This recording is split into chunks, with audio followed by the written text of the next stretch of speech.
ഇന്നലെ മൂസാക്ക ഞങ്ങളോടാ കുറേ ഉണ്ടേനോടാ അയാൾക്ക് പറയാം അല്ല വേറെ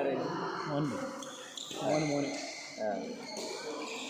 നിങ്ങളൊരു വക്കീലുണ്ടല്ലോ കൂട്ടത്തിൽ മൂപ്പർക്ക് ഒരു വക്കീലുണ്ടല്ലോ ഒരു വക്കീലോ 2 വക്കീലന്മാരുണ്ടോ ഒരു വക്കീൽ ഇപ്പോൾ ഗർഭിണി ഓള് പ്രാക്ടീസ് ഉണ്ട് ആ പരിപാടിക്ക് ഇറങ്ങി ബിസിനസ് കയറി ഒറ്റടിക്ക് മോനെ ഒരു ദിവസം ഓള് ഇറങ്ങിയാണ്ട് ഇതിന് ഗർഭിണി ചെയ്യാണ്ട് 2-3 മാസം വന്നിട്ടുള്ളൂ ആ പോയ ഓഫീസേ ആ നമ്മളെങ്ങനെ ഒരു എന്നെ കുറിച്ചിട്ട് പറയാം. കാരണം അവിടെ മാറ്ററില്ല, പോരാന്നുള്ളതല്ല, ആ ആൾക്ക് കുഴപ്പമുണ്ടായിട്ടില്ല. പക്ഷേ 2 ദിവസമെങ്കിലും കോടതി പറഞ്ഞേക്കണ്ടേ, അതിനുള്ള മാറ്ററില്ല. ഈ കോടതി പോയിക്കാണ്ട് പേര് വീടാതെ നിർത്തിയത് എൻ്റെ അടുത്തുണ്ട് പോകാൻ പറ്റും. അമ്മോൻ്റെ മോനെ എന്ത് ചെയ്യുന്നുണ്ട്? പോകാൻ വലിയ പ്ലാനാണ്.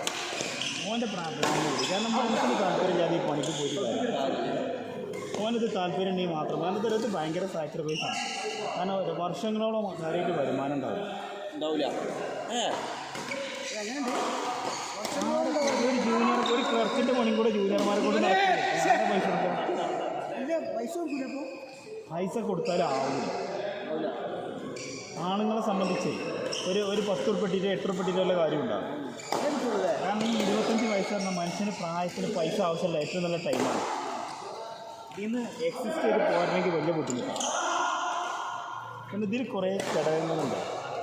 ബുദ്ധി നിർബന്ധമുള്ള സാധനമാണ്, കോണ്ടാക്ട് നിർബന്ധമുള്ള സാധനമാണ്, ഭാഗ്യം നിർബന്ധമുള്ള സാധനമാണ്.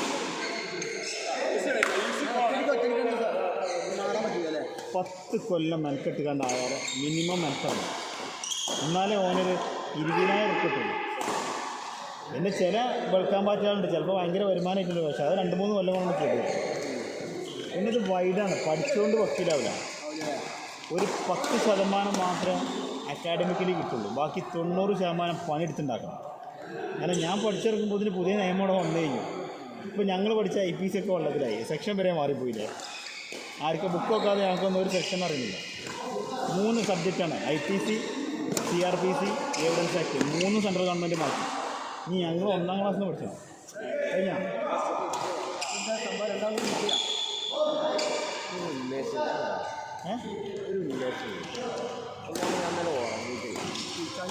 എങ്ങനെയുണ്ട് പറഞ്ഞു? അതാണ് മെയിൻ പ്രശ്നം. ശരിയാ, ശരിയാഴ്ച ഏകദേശം ശരിയാഴ്ച എന്നാലും രാത്രി ഉറങ്ങുമ്പോഴേ